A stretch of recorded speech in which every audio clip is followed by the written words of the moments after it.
अस्सलाम वालेकुम नाज़रीन, welcome to the late night show with Bilal Hussain. उम्मीद है आप खैरियत से होंगे और हमारी यही दुआ है कि आप खुश रहें, सेहतमंद रहें। और हमारी फ़लस्तीनी भाई जो हैं उनके लिए भी यही दुआ है कि अल्लाह पाक उनको जल्द अज़ जल्द कामयाबी अता फ़रमाए, उनको सेहत दे और उनके जो बमबारी हो रही है रोज़ ब रोज़ वो ख़त्म की जाए। और हमारे जो मुसलमान भाई और जो मुसलमान ममालिक हैं वो भी उनका साथ दें जल्द अज़ जल्द। जितनी जो जिनकी हो सकता है उनकी मदद कर रहे हैं वो लोग। लेकिन हमारी बारहा यही दुआ रहेगी और कोशिश भी रहेगी जो हमसे हो सक रहा है, एक क्यों ना एक पोस्ट ही क्यों ना हो हमने करनी चाहिए, एक ट्रेन ही क्यों ना चलाना हो हमें करना चाहिए। आज के हमारे साथ मेहमान मौजूद हैं, फुरकान अहमद शेख हमारे साथ मौजूद हैं। आपका ताल्लुक़ इलेक्ट्रॉनिक इंजीनियरिंग से है, आपका ताल्लुक़ और भी मल्टीनेशनल कंपनी से है। आइए उनकी जर्नी के हवाले से बात करते हैं, उनके शोबे के हवाले से बात करते हैं, मिलते हैं उनसे। अस्सलाम वालेकुम फुरकान भाई, कैसे हैं? वालेकुम अस्सलाम वरहमतुल्लाह। बिल्कुल ठीक, आप कैसे हैं? अल्हम्दुलिल्लाह। फुरकान भाई, कैसे गुजर रही है ज़िंदगी इस पाकिस्तान जो हमारा एक बहुत अच्छा मुल्क है, जो अभी नौजवान जो ग्रेजुएट अभी जो बाहर जा रहे हैं, उस हवाले से आप मुझे बताएं कि कैसी गुजर रही है ज़िंदगी और आगे आप क्या देख रहे हैं?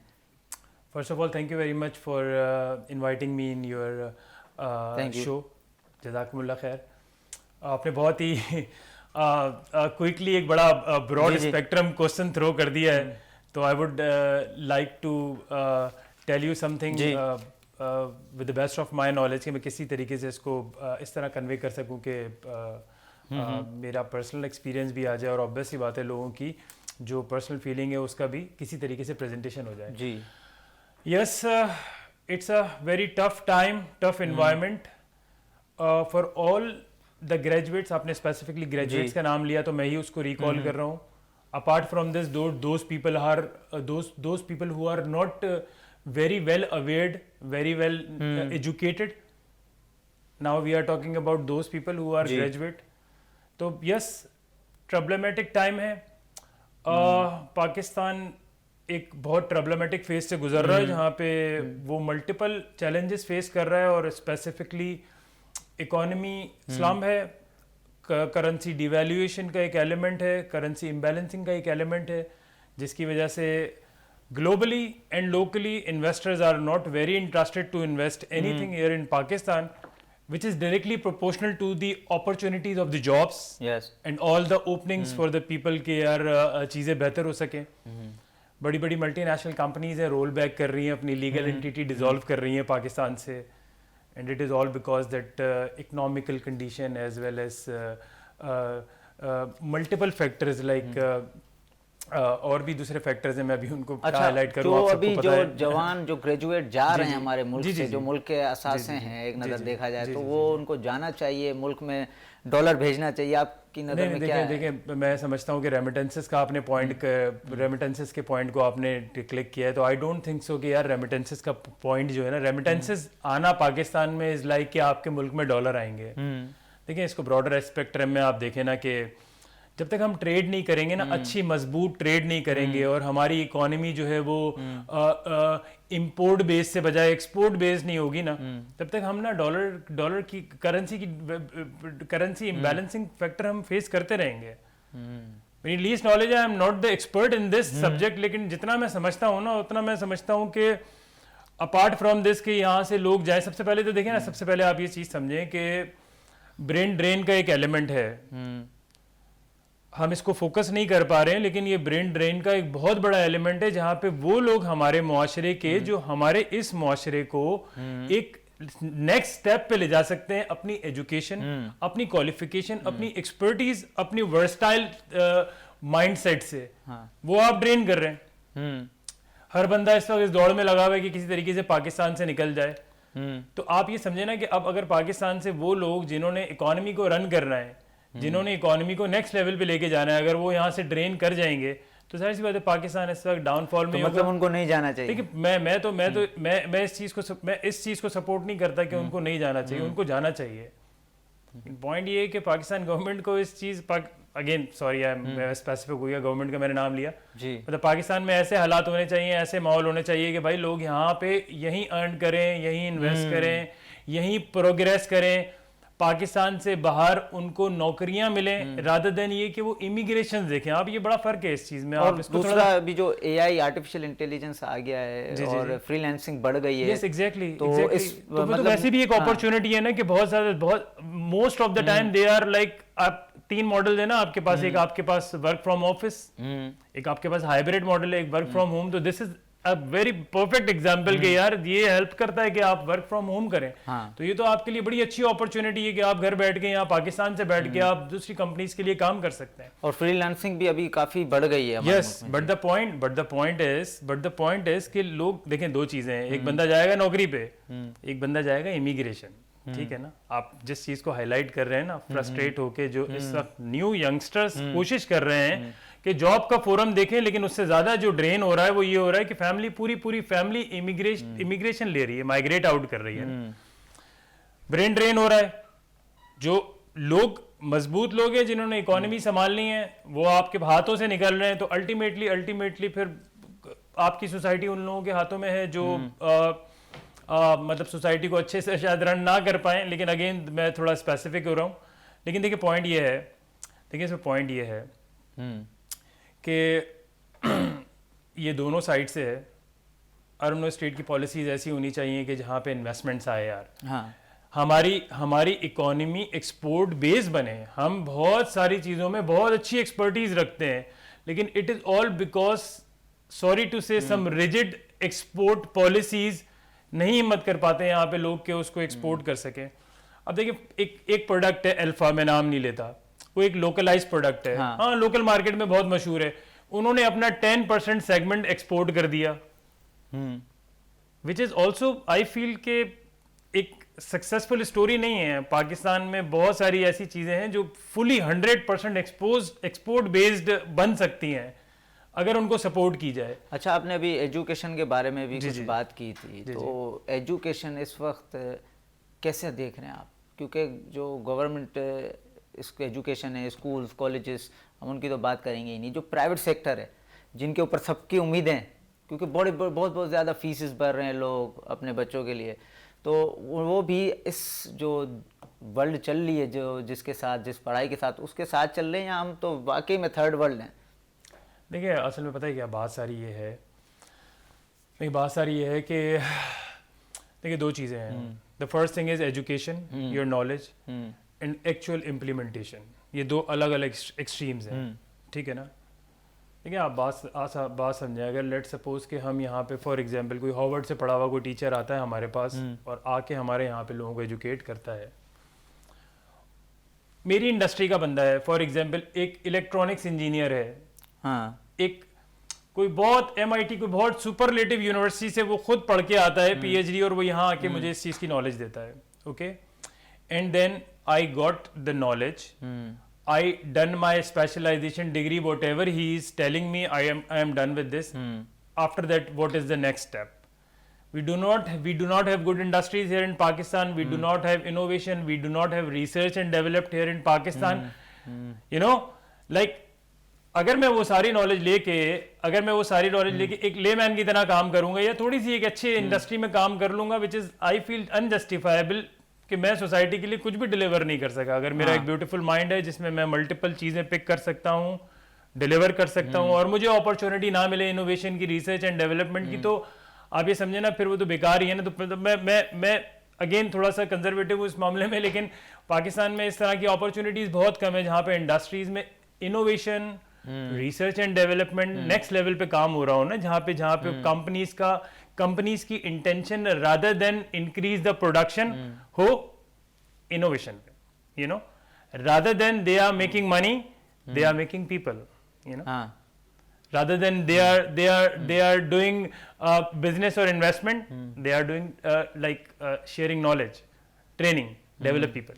तो ये एजुकेशन का जो मसला है, तो इसमें जितनी भी अच्छी पढ़ाई कर ले, कुछ कंपनीज में मेरिट, कहीं नेपोटिज्म का शिकार हो जाता है कोई, तो इस हवाले से आप भी कहीं कभी शिकार हुए नेपोटिज्म का या नहीं हुए? देखिए पाकिस्तान, देखिए मैं समझता हूँ कि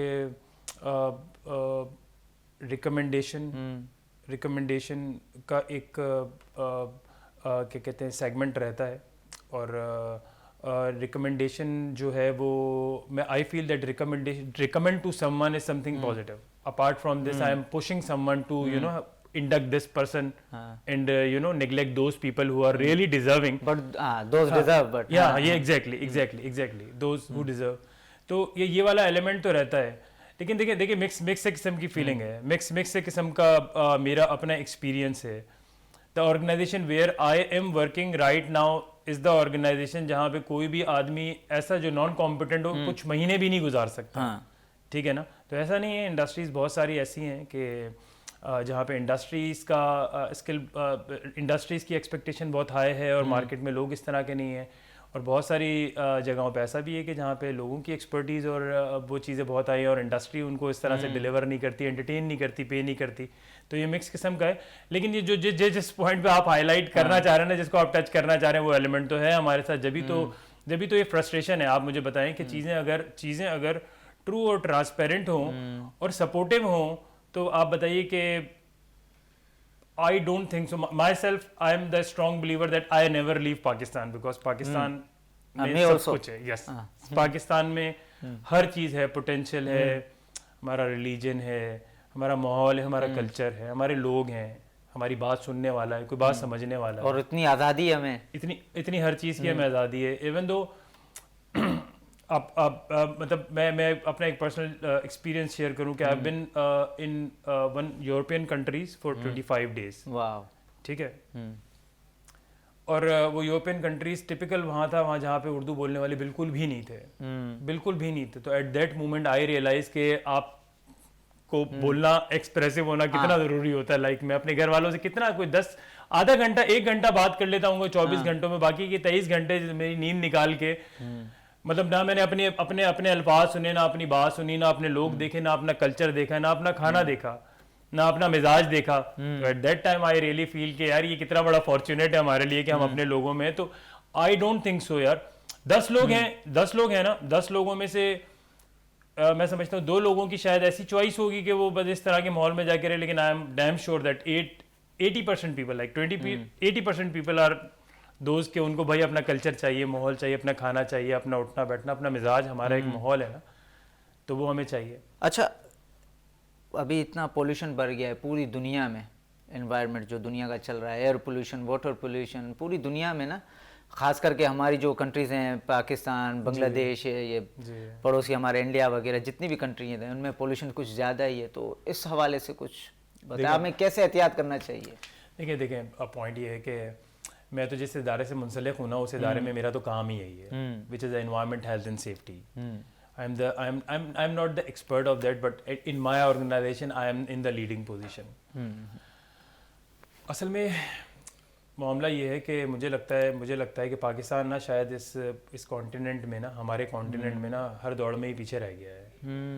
even though at this point in time मैं देखता हूँ कि we do not have a proper waste management programme available in the cities, in the big cities. छोटे शहरों को तो छोड़ देना चले, वो तो उनका तो अपना एक माहौल होता है, एक मिजाज होता है उनका. लेकिन बिग सिटीज जहाँ पे आप और हम रन करते हैं, वेस्ट मैनेजमेंट का कोई प्रोग्राम नहीं है. We do not have a water treatment plants available, like कि जिस तरीके से जितनी बड़ी बड़ी इंडस्ट्रीज़ हैं, केमिकल इंडस्ट्रीज़ हैं, प्रोसेसिंग इंडस्ट्रीज़ हैं, वो अपना जो क्या कहते हैं एफ्लुएंट्स, उनकी जो इमिशंस हैं, उनकी इमिशंस की कोई टेस्टिंग नहीं है. It is hazardous for the land, it is hazardous for the water. वो जहाँ भी जाके मिले, जिस पानी में भी मिले, अल्टीमेटली वो जाके उसके लिए हैज़ार्डस है. तो पॉइंट ये है कि हम शायद इस दौड़ में पीछे रह गए हैं ना. We do not have a proper waste management programme available, we do not have stack emission effluent emissions programme available. Even though health safety में आ जाएं तो आप देख रहे हैं कि अभी रिसेंटली कितने फायर हो रहे हैं हमारे यहाँ. वहाँ पे हर चीज़ कितनी बैडली एक्सपोज्ड हो रही है कि even though we do not have a detection system available, we do not have a separation system available, even though we do not have a manual separation system available, जो simple fire extinguishers होते हैं. किसी छोटी सी ignite को आप किसी भी वक्त उसी वक्त पकड़ लें, रादर देन ये कि it converted into a big fire and got more mortalities, fatalities and big property loss. लोगों के सारे सरमाए उम्र दुनिया जिंदगी भर के उनके अपने सारी जमा पूंजी जल जाए. तो आपने कहा कि ग्लोबली तो जो मसाइल चल ही रहे हैं वो चल ही रहे हैं. लेकिन मैं चूँकि पाकिस्तान में हूँ और पाकिस्तान को ज़्यादा फोकस करता हूँ, तो पाकिस्तान में भी बहुत अपॉर्चुनिटी है। पाकिस्तान में बहुत अपॉर्चुनिटी है जहाँ पे हमें इस स्पेसिफिक डिपार्टमेंट में काम करना है, लोगों को डेवलप करना है। अच्छा, एक सोसाइटी गवर्नमेंट को का डेवलप करना काम है सारा ये निज़ाम संभालना, एक कॉमन मैन, एक कॉमन इंसान का, हर मर्द औरत का क्या काम बनता है कि उनको पोल्यूशन से बचना देखिए चाहिए, मैं बताऊं क्या, एक आम शहरी को? हाँ देखिए, अब हम आप और हम उम्र के इस हिस्से में आ गए माशाल्लाह, आप भी एक्सपीरियंस हैं और मैं आपकी उम्र में हो सकता है बहुत ज़्यादा बड़ा हूँ, लेकिन ये है कि हम it is very easy to criticise any local regulatory authority के भाई उसका काम है और हमने तो कुछ करना ही नहीं, लेकिन हम भी बराबर के शरीक हैं। मैं समझता हूँ कि 50-50 ऑलमोस्ट 50-50 ना, ऑलमोस्ट 50-50, क्योंकि ऐसा नहीं है कि मुझे ये नहीं पता कि जो वेस्ट की सेग्रीगेशन है वो क्या है, ऐसा नहीं होता। हमें हम फोकस नहीं करते इस चीज़ पे, लेकिन हम अगर फोकस करें तो वेस्ट की सेग्रीगेशन मैं आपको बताऊं ना, फॉर एग्जांपल मेरे घर में वेस्ट है ना, एक मेरा वेस्ट बिन है, उस वेस्ट बिन को मैं एनालाइज करूँ ना, उसके अंदर पैट भी होगा, उसके अंदर पॉलीविनाइल क्लोराइड पीवीसी भी होगा, उसके अंदर हमारा डोमेस्टिक वेस्ट भी होगा, जो हमारा कुछ खाना पीना भी होगा, ठीक है ना, उसके अंदर पेपर भी होगा, ठीक है, उसके अंदर मेटल भी होगा, उसके अंदर बैटरीज भी पड़ी होंगी, you know, these all are the kind of waste, ठीक है, and it should be waste segregated. हम बेहतर कंट्रीज में जाएं तो वहां पे they people are very awared about कि भाई उन्होंने कौन सा पैट कहाँ डालना है, पीवीसी कहाँ डालना है, डोमेस्टिक वेस्ट कहाँ डालना है। इनफैक्ट बैटरीज के लिए वहां पे हर जगह पे ना, बैटरीज के लिए बड़े बड़े से बिन्स बने हुए होते हैं, लोग सेपरेटली बैटरी, वो एक वेस्ट बिन लेंगे ना, बैटरी को एक जगह पे डालेंगे, प्लास्टिक को एक जगह पे डालेंगे। अब चक्कर क्या है? चक्कर ये है कि ये जो वेस्ट है ना, वेस्ट कलेक्ट होता है, इसमें जो फॉर एग्जांपल प्लास्टिक है ना, PVC, it's like if this is not biodegradable तो उसकी 100 साल की जिंदगी है। वो डिसॉल्व नहीं होता इतनी जल्दी, 100 साल तक वो पड़ा रहेगा अंटिल अनलेस कि वो कट ना जाए, दब ना जाए, टूट ना जाए। डोमेस्टिक वेस्ट में खाना पीना तो आपने छोड़ा तो वो तो चरिंद परिंद खा लेंगे, खत्म हो जाएगा। कितना उसकी 10, 15, 20 दिन की जिंदगी होगी। तो अब पॉइंट यही है ना, इंटरकनेक्टेड ना, 50-50 मैंने इसीलिए बोला कि लाइक कि अगर लेट सपोज के लोगों को इस चीज़ की अवेयरनेस हो जाए कि वेस्ट की सेग्रीगेशन किस तरह से करनी है, एंड देन गवर्नमेंट इस चीज़ को इस तरह से टेकअप कर ले कि वो उस सेग्रीगेटेड वेस्ट को प्रोसेस करे, रिसाइकिल करना है, रीयूज करना है, क्या करना है, इसको इंसिनरेट करना है, इसको लैंडफिल करना है, लाइक कि इसकी पूरी लाइफ साइकिल, पूरी जिंदगी इसकी खत्म करें ना, क्योंकि अब ये तो मेरे किसी काम का नहीं है। तो इसलिए हम 50-50 ऐसा नहीं है, हम बहुत बेसिक अवेयरनेसेस हैं और ये हम बचपन से पढ़ते आ रहे हैं। हमें करने भी चाहिए, क्योंकि दुनिया का जो हमारी जो ग्लोब है उसको लोग छोड़ के मार्स पर जाने वाले हैं। दुनिया मार्स पर जा रही है, हमें इसी को ही हम आबाद नहीं कर रहे, हम इसी को ही साफ नहीं कर रहे। और हालांकि हमारे दीन में सफाई निस्फ ईमान है। जी बिल्कुल, आप बिल्कुल सही बोल रहे हैं, बिल्कुल सफाई पे कोई और यूरोपियन कंट्रीज अमल कर रही हैं। नहीं, आप बिल्कुल सही बोल रहे हैं। असल में बेसिकली हम समझते हैं कि शायद जो मेरे घर का दरवाजा है ना, वो मेरा घर है।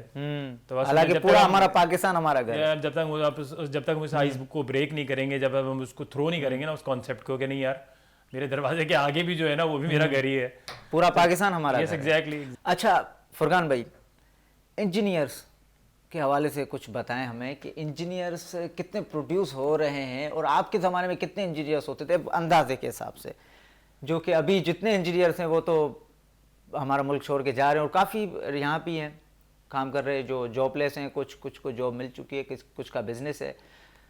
तो इंजीनियरिंग को आपको सपोर्ट करना चाहिए, या फिर कुछ लोग कंप्यूटर साइंस में जा रहे हैं, कुछ मेडिकल, क्योंकि एआई का ज़माना आ गया है, कोई कंप्यूटर साइंस का ज़्यादा दौर है, कुछ?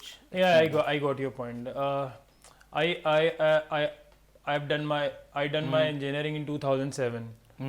I was the batch of my university of 2003-2004.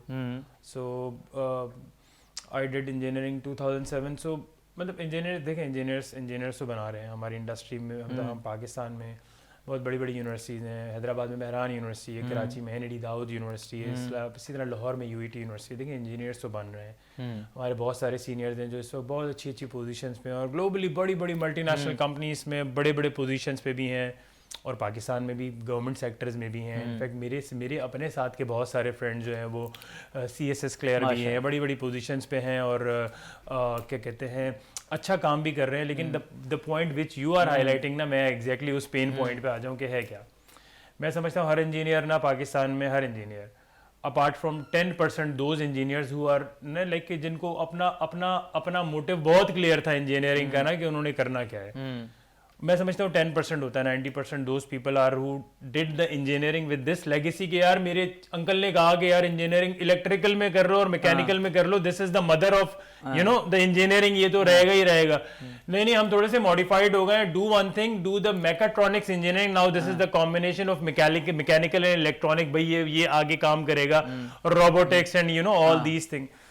पता है क्या पॉइंट यही है जो मैंने अर्लियर हाईलाइट किया था कि 90% इंजीनियर्स जो है ना वो स्ट्रगल करते हैं कि जो उन्होंने पढ़ा है ना अगर उसकी एक्चुअल इम्प्लीमेंटेशन वो देख लें या फिर अगर उसी से रिलेटेड वो कोई काम कंटिन्यू करे ना तो मज़ेदारी वाली बात है। होता ये है कि इंजीनियरिंग यूनिवर्सिटीज़ में एक सिस्टम है, उनके कुछ बजट्स हैं, उन्हीं बजट्स की कैपेसिटी में उनके पास रिसोर्सेज हैं, उन्हीं रिसोर्सेज को जब आप गो थ्रू करके मार्केट में आते हैं ना तो even though you live in a third world country, लेकिन फिर भी आप जब मार्केट में आते हैं ना तो आप बहुत बैकवर्ड होते हैं। यू नो आप और दूसरी अच्छे मुल्कों में अप्रोच करना तो छोड़ ही दें अपनी पाकिस्तान से इंजीनियरिंग करने का। I don't know at this point in time I am not very close contact with those private engineering companies के यूनिवर्सिटीज़ के वो क्या कर रहे हैं, किस तरीके से कर रहे हैं, लेकिन मैं अपने टाइम का बता सकता हूँ कि रिसोर्सेज शॉर्ट थी, चीज़ें कम थी, तो फिर आके ना मार्केट में हमें इस तरह से स्ट्रगल करनी पड़ी कि initially when I did my first job, so I was inducted as a process engineer even though I was electronics engineer, but my first position was the process engineer. And at that moment I was taking care of the quality assurance and quality control, which is exactly not my baby, you know. I'm an electronics engineer, but चूंकि मुझे industry में आना था, मुझे एक अच्छी opportunity मिली, process improvement के हवाले से चीज़ें देखनी थी, तो मैं you know I entered in the university in the organisation and then time लगता गया, चीज़ें सीखते गए, ऑर्गेनाइजेशन ने ग्रोथ की, but the phase where I was passed and I got the job, उसके बीच का जो फेज था ना वो बड़ा ट्रॉमेटाइजिंग था, क्योंकि यू नो आप एजुकेशन ली होती है, पेरेंट्स की फैमिली की बड़ी एक्सपेक्टेशन होती है और मार्केट में जॉब्स अवेलेबल नहीं होती हैं। अच्छा, तो ये गैप है। सेल फोन की बात करते हैं कि सोशल मीडिया इतना बढ़ गया है कि एजुकेशन पे कुछ ज़्यादातर मेजॉरिटी का ध्यान नहीं रह रहा, जो मैंने रियलाइज़ किया है, मैं अपना बताऊंगा। और उस वक्त जो पहले एजुकेशन सिस्टम होते थे उस वक्त या ज़्यादा पढ़ाई अच्छी होती थी या अब पढ़ाई अच्छी नहीं है, या पहले सोशल नहीं होता था इस वजह से सबका ध्यान होता था पढ़ाई में, या अब सोशल है इस वजह से किसी का बच्चों का ध्यान नहीं रह रहा पढ़ाई में, ऐसा क्या है? देखिए मैं इसको थोड़ा सा ना दूसरे तरीके से देखता हूँ। I don't know you also belong to same industry, so maybe you can second me. I know this is hard to digest what I am trying to tell you little bit, लेकिन ये कि देखें एक बहुत बड़ी vast and बहुत strong industry निकल के नहीं आ गई social media. Those people who have some courage, who have some expertise, who have some you know talent to show someone, और वो परफॉर्म कर रहे हैं, and on contrary जो रिसीविंग एंड पे एक्सपेक्टेटर हैं they are willing to see, for example. अच्छा, कुछ ना उसमें वल्गैरिटी भी है, कुछ रिस्ट्रिक्शंस खत्म हो गई हैं। देखिए सोशल मीडिया के सोसाइटी तो बोल्ड हो ही रही है ना। आप खुद देखें कि जो मेरी एक जनरेशन थी, देन मैं समझता हूँ कि नेक्स्ट जनरेशन आपकी है, एंड देन फिर आप भी एक जनरेशन देखें तो देखो आप देखें जनरेशन तो चेंज हो ही रही है ना। बच्चा बहुत स्मार्ट है। मतलब मैं समझता हूँ कि जिस जमाने में जो मेरी बेटी है शी इज इन ग्रेड 1, मैं समझता हूँ जब मैं उसके जमाने में था तो मैं उसका 20% भी नहीं था। सही बात, ठीक है ना, टेक्नोलॉजी का जमाना है ये। यस एग्जैक्टली, टेक्नोलॉजी ज्यादा बढ़ गई है। रिसेंटली हमने एक एक्सपीरियंस किया, आई डोंट नो मेरी बेटी ने एक वीलॉग किया और she made me very surprise कि मैं आई कैन नॉट इमेजिन कि मेरी बेटी जो है वो एक वीलॉग कर सकती है, और उसने इतना कॉन्फिडेंस के साथ। कॉन्फिडेंस तो एक चीज है, उसका कंटेंट था, उसने स्टार्ट किया, उसको मिड में लेके आई और उसने उसको प्रॉपर पार्क किया, डिस्कशन को लैंड किया। तो मतलब ये कॉन्फिडेंस का तो एक एलिमेंट था। तो मैं हमने like my self my wife हम कभी भी इस तरह की चीजों को फोकस नहीं करते, लेकिन बच्चे परसीव कर रहे हैं, सोसाइटी तो चेंज हो रही है। जो आपका पॉइंट है ना, वो पॉइंट ये कि मैं समझता हूँ वो एक एलिमेंट है, एक डार्कर साइड है, वो रहता है, वो हर चीज में रहता है, एडवांटेज डिसएडवांटेज। यस एग्जैक्टली, लेकिन मैं एडवांटेज को इस तरह देखता हूँ कि लाइक बच्चों में और लोगों में इस चीज़ की अवेयरनेस आ रही है कि यार मतलब आई मीन इस तरीके से भी चीज़ें रिसीव की जा सकती हैं, और अगर इसको एज एन प्रोफेशन लिया जाए ना तो एक सस्टेनेबल प्रोफेशन भी नजर आ रहा है, क्योंकि मैं देख रहा हूँ कि सोशल मीडिया के जो स्टार्स हैं वो I mean they are minting money apart from those people who are you know अब सीनियर इन द इंडस्ट्री, जिन्होंने अपनी पूरी पूरी जिंदगी दे दी और सब कुछ दे दिया, लेके वो कुछ अननोन लोग हैं इस तरह से वो निकल के आते हैं और वो बहुत अच्छा अर्न भी करते हैं। इवन दो समहाउ अगर एंटरटेनमेंट से हट के भी कुछ लोग ऐसे हैं जो नॉलेज शेयर कर रहे हैं, बहुत सारे लोग गाड़ियों पे काम कर रहे हैं, बहुत सारे वक्त लोग की किल्लत है हमारे पास। फुरकान भाई कोई आखिरी मैसेज दे दें यंग जनरेशन को। देखिए मतलब चीज़ें तो बहुत सारी हैं, लेकिन मैं दो तीन पॉइंट्स पे रोशनियाँ डालूंगा जी। एक तो स्ट्रगल करनी है, पीछे नहीं हटना।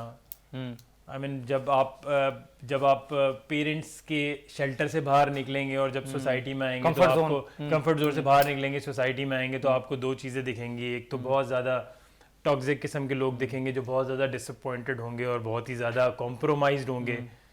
अगर आप उनकी सोसाइटी उनकी गैदरिंग ज्वाइन करेंगे तो आप रेडी रहिए एक टॉक्सिक माइंड सेट करने के लिए। Yes exactly. मेक श्योर जब आप अपने शेल्टर से बाहर निकले और आपको लोगों से मिलने की अपॉर्चुनिटी मिले तो आप ऐसे मेंटोर्स ढूंढें, आप ऐसे पीयर्स ढूंढें जो आई मीन सक्सेसफुल हैं, और अगर सक्सेसफुल नहीं है तो टुवर्ड सक्सेस है, लाइक कि वो टॉक्सिक माइंडसेट से नहीं पॉजिटिव। Yes exactly. वो मोटिवेशन दें आपको, क्योंकि ज़रूरी नहीं है, हो सकता है शायद आप अपनी जब उस फेज़ में आए तो आपको कोई एक बहुत कामयाब आदमी ना मिले, लेकिन आपको ऐसे लोग तो मिल सकते हैं ना जो वो माइंडसेट रखते हैं, जो ये कहते हैं कि नहीं this is the dark area, I don't want to touch here, but this is the area where I feel कि I can progress anything and I can make something for myself, my family, my society. तो make sure करें यार ऐसे लोगों से मिलें, अच्छा society make करें, कोशिश करें।